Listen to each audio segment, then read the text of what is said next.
Assalamualaikum warahmatullahi wabarakatuh. Waalaikumsalam warahmatullahi. Alhamdulillah pada kesempatan pagi hari ini Pak Dr. Agus Samsudin bisa hadir di Gisting. Sebelum lebih jauh kita ngobrol, ada mungkin pemirsa biar tahu terkait dengan profil Pak Agus. Mohon diperkenalkan sebentar terkait dengan profil Pak Agus. Oke, baik. Jadi saya kebetulan sekarang diberi amanah oleh pimpinan pusat Muhammadiyah untuk menjadi ketua Majelis Pembina Kesehatan Umum. Majelis Pembina Kesehatan Umum yang mengurusi kesehatan, kesehatan di Muhammadiyah. Ya. Kita bersyukur Muhammadiyah ini sekarang punya 117 rumah sakit. 117. Ya, dan klinik ada 246. Luar biasa. Nah, Masya Allah. Kedatangan hari ini ke Gisting sebenarnya juga antara lain melihat persiapan teman-teman di sini yang insya Allah nanti kita akan segera punya klinik juga di Gisting ini. Alhamdulillah, alhamdulillah. Kami memang di warga Gisting ini sudah menunggu lama, Pak Dr. Agus Samsudin, bagaimana rumah sakit ini bisa terwujud, gitu. Terus dari pandangan Pak Dr. Agus Samsudin, bisa nggak itu diwujudkan gitu, Pak Agus? Insya Allah bisa. Bisa ya? Ya, kalau saya lihat dari sejarahnya, di Muhammadiyah itu memang jarang yang bisa membangun langsung besar. Iya. Jadi mulai dari klinik, kemudian meningkat jadi rumah sakit, tipe D, jadi tipe C, tipe B. Nah, oleh karena itu tadi kita juga berdiskusi, insya Allah Gisting nanti kita bisa mulai dengan klinik dulu. Oh, klinik ya. Ya. Bangunan kesehatan yang gede sudah ada, jadi nanti kita bisa ubah gitu ya, supaya memulai dengan klinik sambil belajar. Sebenarnya tujuannya ada dua. Satu, mengelola klinik atau rumah sakit itu tidak mudah. Iya. Di samping urusannya nyawa, tetapi juga urusan manajemennya juga agak rumit. Aturannya itu banyak sekali.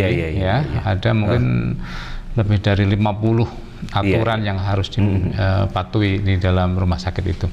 Sehingga saya berharap kalau nanti kita memulai dengan klinik itu menjadi ruang belajar buat kita semuanya yang ada di sini. Nah, kalau sudah belajar dari yang kecil, insya Allah ketika nanti membesar sudah lebih baik cara menangani rumah sakitnya. Terus untuk klinik ini, apakah sudah ada yang berdiri atau sudah yang beroperasional, atau di satu cabang atau di ranting-ranting juga nanti ada ini terkait dengan klinik ini? Kalau di sini saya sarankan kepada teman-teman PDM di sini ya. Oh gitu ya. Tapi saran saya adalah kita fokus satu dulu. Kalau sudah jalan bagus, nanti bisa menambah lagi. Oh gitu. Jangan membuat banyak tetapi kemudian tidak terurus. Tapi mending satu dulu dibagusin, setelah itu insya Allah bisa berkembang. Iya. Terkait dengan Majelis MPKU Pimpinan Pusat Muhammadiyah, agar masyarakat lebih memahami terkait dengan kiprah Muhammadiyah, terutama di Gisting. Di Gisting ini kan colorful. Dengan berbagai macam fikroh, dengan berbagai macam gerakan, pemikiran dan lain sebagainya. Tentu Muhammadiyah punya spesifikasi di dalam gerakan dakwah, dan di antara spesifikasi Muhammadiyah itu adalah gerakan terkait membangun juga unsur-unsur bagaimana kesehatan masyarakat ini bisa wujud gitu. Mohon juga dikenalkan kepada masyarakat sejauh mana sih gerakan Muhammadiyah terkait dengan kesehatan ini. Jadi yang pertama di Muhammadiyah kesehatan itu ada yang sifatnya pengobatan ya. Oleh karena kemudian mendirikan rumah sakit itu kan sudah sakit kemudian baru diobati. Tetapi di sisi lain kita juga ada yang namanya kesehatan masyarakat. Kesehatan masyarakat ini wujudnya bisa macam-macam, ya, mulai dari rumah sakitnya sendiri membuat program-program tentang kesehatan masyarakat, atau juga ada program-program yang diambil dari luar.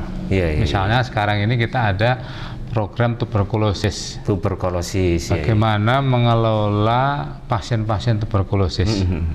Mungkin teman-teman yang belum tahu kalau tuberkulosis itu pengobatannya 6 bulan. 6 bulan, iya. Dan harus setiap hari. Minum obatnya itu bisa 10. Iya. Kalau nggak kuat, putus di tengah jalan. Kalau putus di tengah jalan, diulangi mengulangi lagi dari awal. Nah, ini kan kesehatan masyarakat yang kelihatannya sederhana, tetapi sebenarnya itu membawa dampak yang lebih besar ya. Nah, oleh karena itu kami juga bekerja sama dengan Kementerian Kesehatan dan juga lembaga-lembaga internasional untuk bersama-sama menggarap dari sisi kesehatan masyarakat, termasuk diantaranya ke sekolah-sekolah misalnya. Oh, ke sekolah-sekolah. Selama COVID ini setidaknya kita ada program pesantren, ya. Bagaimana menjaga supaya pesantren itu tetap sehat. Iya.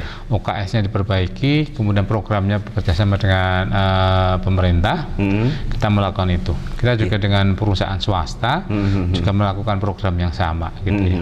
Nah, jadi tidak terbatas pada masyarakat saja, tetapi juga termasuk sekolah-sekolah. Oh, termasuk sekolah-sekolah juga, iya.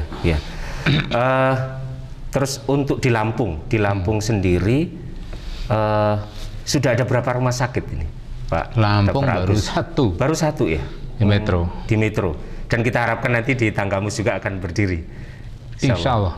Pengen banget. Ini juga menjadi harapan kami warga terutama di Gisting ini ya. Tentu kami sebagai warga Muslim menginginkan juga ketika masuk ke rumah sakit kita disambut dengan perawatan yang juga kemungkinan ya dokternya juga membaca doa, diajarkan bagaimana sholat.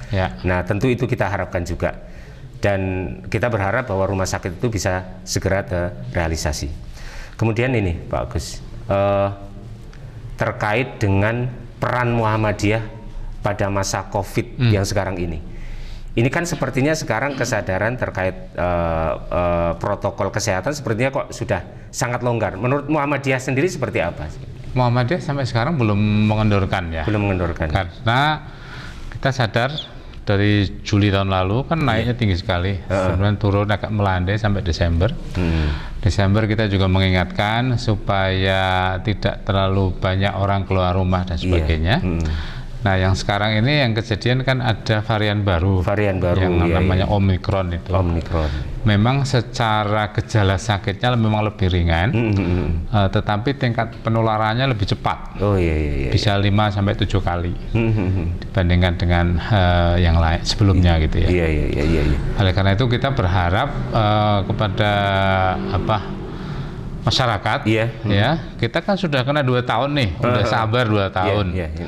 Jangan sampai kesabaran kita hilang, kemudian mengabaikan protokol kesehatan, nanti terjadi lagi kejadian seperti bulan Juli. Kita nggak ingin itu. Oleh karena itu kita sangat berharap prokesnya tetap harus dijaga sebaik-baik. Harus dijaga. Terus terkait dengan prokes, terutama di Tanggamus ini sendiri kan target untuk vaksinasi itu 70%. Cuman sampai sekarang ini memang belum mencapai 70% itu. Apa saran dari ya kalau belum vaksin lah. Vaksin ya, gitu ya. Gimana kalau ini banyak terjadi kontra? Ada yang kemudian menganggap vaksin itu dalam tanda petik itu ada unsur-unsur politik apa gitu, saya sendiri tidak paham. Bagaimana saran Pak Agus? Kalau di dalam ilmu kedokteran, vaksinasi itu salah satu contoh praktek kedokteran yang paling sukses. Oh, gitu ya. Mungkin sekarang pada tidak sadar ya, kalau anak-anaknya semua divaksin. Ada nggak sekarang pernah dengar orang kena polio? Sepertinya sudah nggak ada. Sudah nggak ada. Dari mana bisa selesai? Karena vaksinasi. Oh, gitu ya. Ya. Apalagi vaksin-vaksin yang lain, anak-anak kan sekarang diberikan vaksinasi, ya hepatitis misalnya dan seterusnya. Itu kan udah dalam upaya mencegah. Nah, memang persoalannya kemarin adalah karena ini pandemi, kemudian cepat pembuatan vaksinnya juga cepat, banyak yang ragu. Tetapi di sisi lain memang COVID ini kan membawa dampak yang besar ya, buat ekonomi, buat sosial, dan juga buat secara pribadi masing-masing. Nah, karena itu pro dan kontra itu ada. Nah, akan tetapi Muhammadiyah tegas bahwa kita ini berdasarkan sains. Ilmunya dipakai dulu. Ya, kemudian kita baru tawakal. Kan jelas sekali ya. Jadi ada dasar pemikirannya secara sains, tapi kemudian setelah itu baru secara keagamaan kita juga mencarikan dalilnya. Artinya bahwa masyarakat jangan khawatir. mari kita dukung program vaksinasi dari pemerintah, karena ini merupakan satu ikhtiar yang sudah juga tidak hanya asal-asalan, sudah berdasarkan penelitian dan memang sudah ahlinya, sebagaimana Allah menyatakan fas'alu ahla dzikri in kuntum la ta'lamun. Bertanyalah kepada yang ahlinya apa yang kalian tidak ketahui.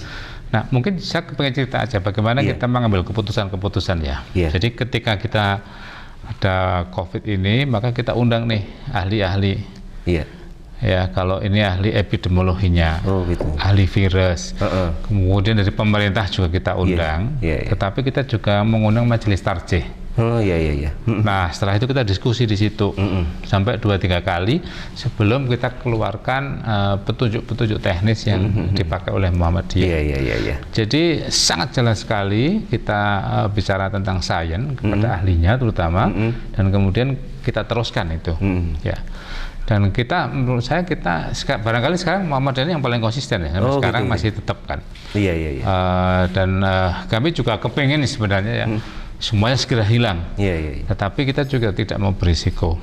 Sekarang kalau kita lihat berapa jumlah fatality ya yang meninggal di berbagai tempat, itu kan sebenarnya membuat kita sedih. Sesuatu yang sebenarnya bisa kita jaga.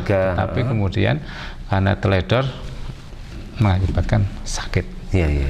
Nah, jadi sekali lagi ini adalah upaya kolektif, kalau pimpinan pusat mengatakan upaya kolektif dari persyarikatan untuk bersama-sama menghentikan pandemi ini dengan sebaik-baiknya. Alhamdulillah.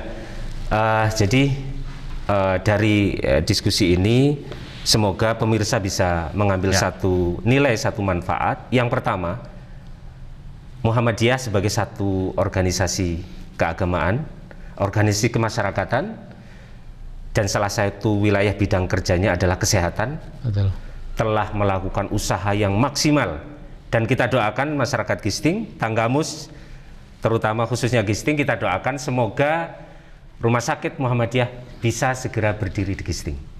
Itu yang pertama. Yang kedua, Muhammadiyah tetap konsisten untuk terus menjaga masyarakat tetap sehat.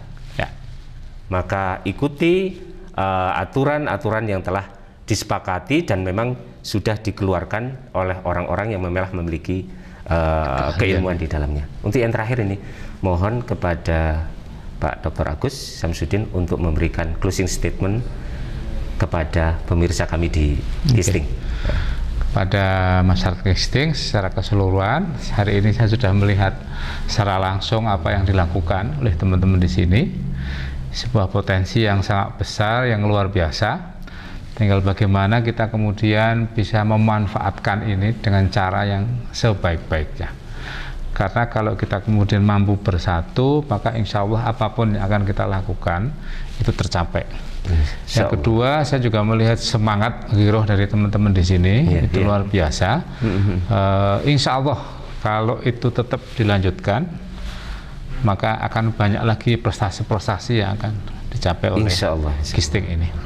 Terima kasih, tetap semangat dan tetap sehat ini yang paling penting. Terima kasih Pak Dr. Agus Samsudin.